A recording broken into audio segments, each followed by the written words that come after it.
வேலூரில் வாகன தணிக்கையில் ஈடுபட்டிருந்த போலீசாரிடம் ஆவணங்களை காட்ட முடியாது என்று கூறி கட்சி பிரமுகர் ஒருவர் அடாவடியில் ஈடுபட்ட சம்பவத்தால் பரபரப்பு ஏற்பட்டது. தனக்கு எஸ்பிஐ தெரியும் என்று புருடா விட்டவர் திடீரென பம்மியுள்ளார். நடந்தது என்ன?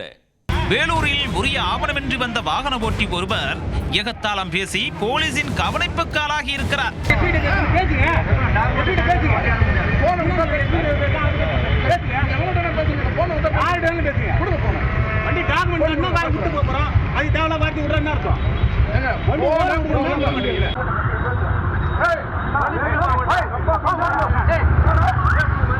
கட்சி பிரமுகர் என்பதால் எதை வேண்டுமானாலும் பேசலாம் என்ற நினைப்பில் விதண்டாவாதம் செய்தவருக்கு போலீசார் பாடம் எடுத்ததன் பின்னணி என்ன?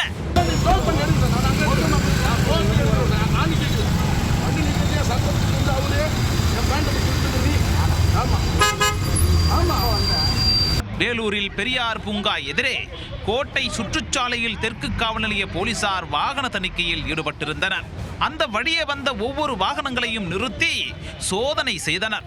அப்போது திமுக ஒன்றிய குழு கவுன்சிலர் சுதாகர் வந்த காரை நிறுத்தி போலீசார் அவரிடமும் ஆவணங்களை கேட்டுள்ளனர். ஆவணங்களுடன் ஓட்டுநர் உரிமத்தையும் காண்பிக்குமாறும் அப்போது கூறியுள்ளனர். அதற்கு ஆவணங்கள் கையில் இல்லை எனவும் செல்போனில் இருப்பதாகவும் அவர் தெரிவித்திருக்கிறார்.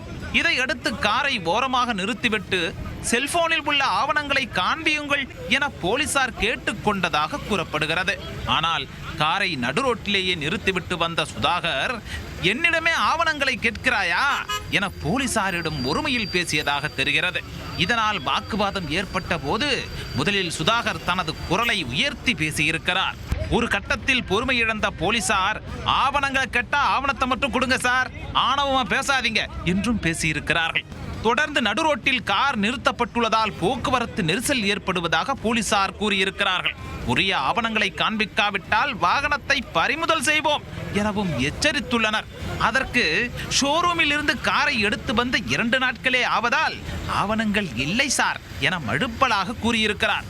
தொடர்ந்து எனக்கு எஸ்பிஐ தெரியும், அவரிடம் நான் பேசுகிறேன் என்று போலீசாரிடமே சுதாகர் மீண்டும் மீண்டும் வாக்குவாதம் செய்திருக்கிறார்.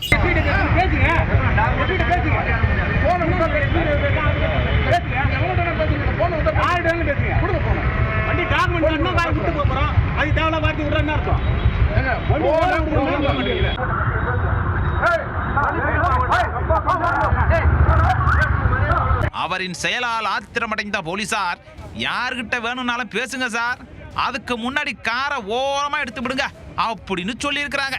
பின்னர் சம்பவ இடத்துக்கு வந்த வேலூர் தெற்கு காவல் நிலைய ஆய்வாளர் காண்டீபன் பேச்சுவார்த்தை நடத்திய பின்னர் ஒரு வழியாக சுதாகர் தனது காரை ஓரம் கட்டியிருக்கிறார்.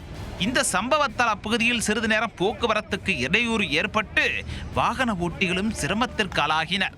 மேலும் உரிய ஆவணங்கள் இல்லாத நிலையில் வாகன தணிக்கையில் ஈடுபட்ட போலீசாரிடம் திமுக ஒன்றிய குழு உறுப்பினர் சுதாகர் வாக்குவாதம் செய்த வீடியோ வெளியாகி சர்ச்சையை ஏற்படுத்தியிருக்கிறது.